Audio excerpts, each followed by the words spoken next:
Hey, what's up, you guys? So, here is my day off. I finally got a day off this Wednesday, and instead of just relaxing and doing what a normal person would probably do, I wrote out like 9 lists worth of stuff that I need to get done because I finally have a day off and stuff's been put on the back burner, and I need to do water changes and do specific things to each tank and make sure stuff gets done. So, let's get cracking. Yeah, I'm still in my pajamas. Have not brushed my hair. Uh, hashtag live your best life. So most of these right here are just water changes that I needed to do. Pulling duckweed, doing water changes, 50% at least on each tank. And there's a bunch of stuff I'm going to do where I'm rescaping a couple of tanks. I need to add some pool filter sand to a few tanks because they don't have enough substrate. So I'm going to handle that here in a little bit, but I had to send the bear out to get the pool filter sand, so I am waiting on him to get back at this point. So this is about, I think I started at 10 a.m. this morning, and it's Wednesday. Hello? Hi. That tank I only fill part of the way full because it is currently a ropefish quarantine, so I don't want them jumping out. This tank, I need to trim this valve. I need to put some root tabs in both of those, so I did that. And the 40 gallons take forever to water change, but that's okay, because got them done, and now they look fantastic.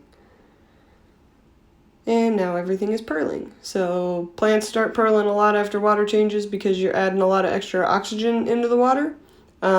It also happens because anything that you trim or cut or anything like that is probably going to purl from where you cut it or trimmed it or whatever you want to call it. There's a Shodente puffer who is pretty happy about the fact that he just got a water change. But yeah, everything is now purling. Even the substrate, apparently. That's the substrate purling. I don't know why. Weird things happen in fish tanks. That is a piece of cut Vallisneria that is now purling. So like I said, any place a plant is damaged or cut or something like that, it will usually purl. So this is all done. Looking fantastic. The ropefish are hiding back there. You can't see them. Added root tabs in for those crypts. Like 3 root tabs.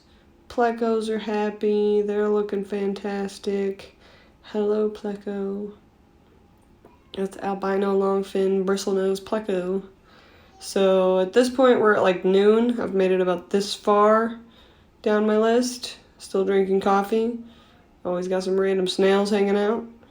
Started another list of notes because I made more notes, and Jaden made her own fish tank. She said she needed plants and snails. Alright, so the Bashir tank needs some work. I gotta get all this duckweed out. I gotta clean that log. I'm gonna add some pool filter sand because there's not enough substrate in this for the plants to hang on to anything. So did that. I anchored that spawning mop over there on the side so it would actually stay and not end up in the plants and trying to kill them. And then moving on. So this vase. I'm about done with this vase. It's just an algae farm. So we're going to tear that apart. Pull out all the good plants, and we're going to use them in some other places.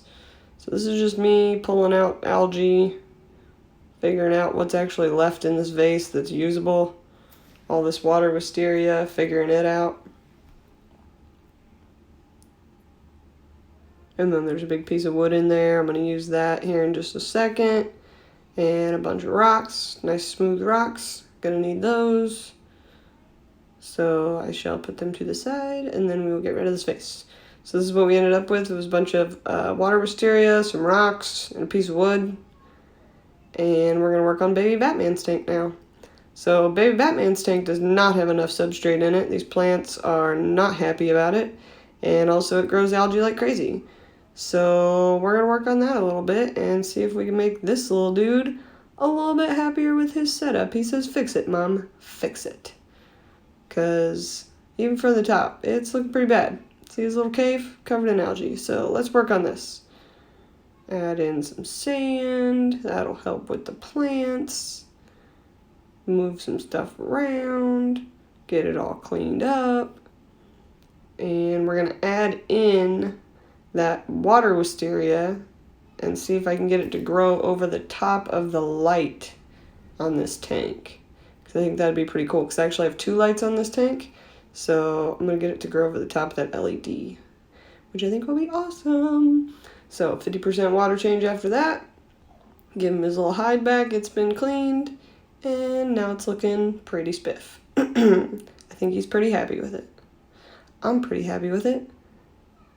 He seems to be alright with it. So those plants are now pearling. And I got this water wisteria kind of draped over the top of this light, so that hopefully it'll grow up and over and towards that other light. Now I also got to work on this Trillianus tank. That's where I'm going to put the wood and the rocks that I took out of the vase. Get rid of all these snails. A bunch of them are dead anyways, because corridors eat snails. But I got more snails, so don't worry. Got snails all day long. Drain this down, fill it back up. Water changing.